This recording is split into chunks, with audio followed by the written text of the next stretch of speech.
So you're from FIAN, Philippines? Yes. And I heard something about food crisis. Yes. Could you explain to us?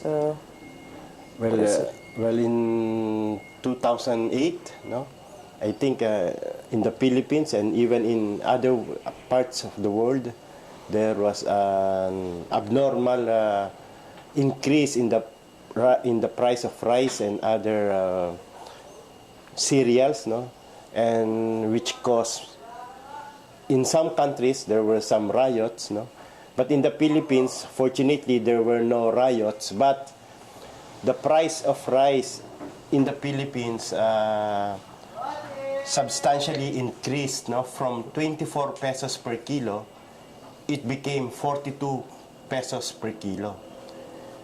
That's why in March 2008, many Filipinos did not buy the rice from being sold by the Philippine government. But because of the increase in the price of the other brands, no, they were forced to buy this price from the government. Is the governmental rice, is it bad, or why did they not buy it? It was not very good, no, good rice compared to the commercial ones.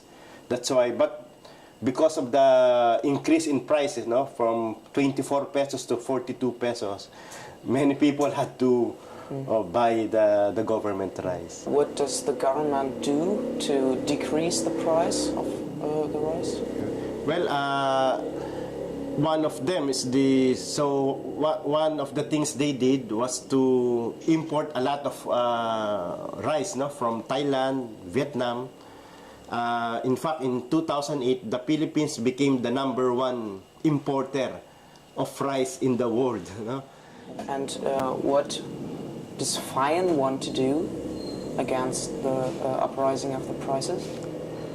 If we will really analyze the situation in the Philippines and maybe even in the other countries, one of the primary reasons for the shortage of rice in the Philippines is the neglect of Philippine agriculture by the government.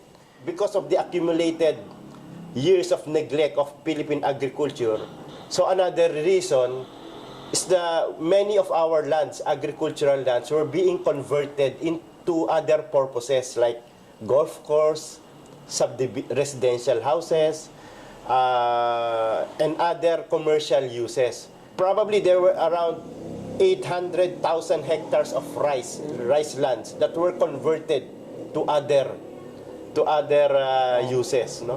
So because of this, we also had a shortage of rice in the Philippines.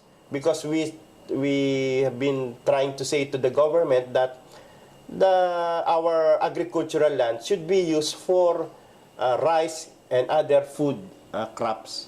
Instead of building hotels and yes, golf parks. We only have 1.5 million hectares of rice land that is irrigated. But according to the government, we have the potential to irrigate another 1.5 million or 3 million, a total of 3 million. Wow. But because of lack of budget, we only have 1.5 million hectares that is irrigated. So you told us something about the rice fields and about the agriculture in the Philippines. What ideas do you have for the rural development? One way of achieving rural development is promoting agrarian reform. We also had the comprehensive agrarian reform program since 1988.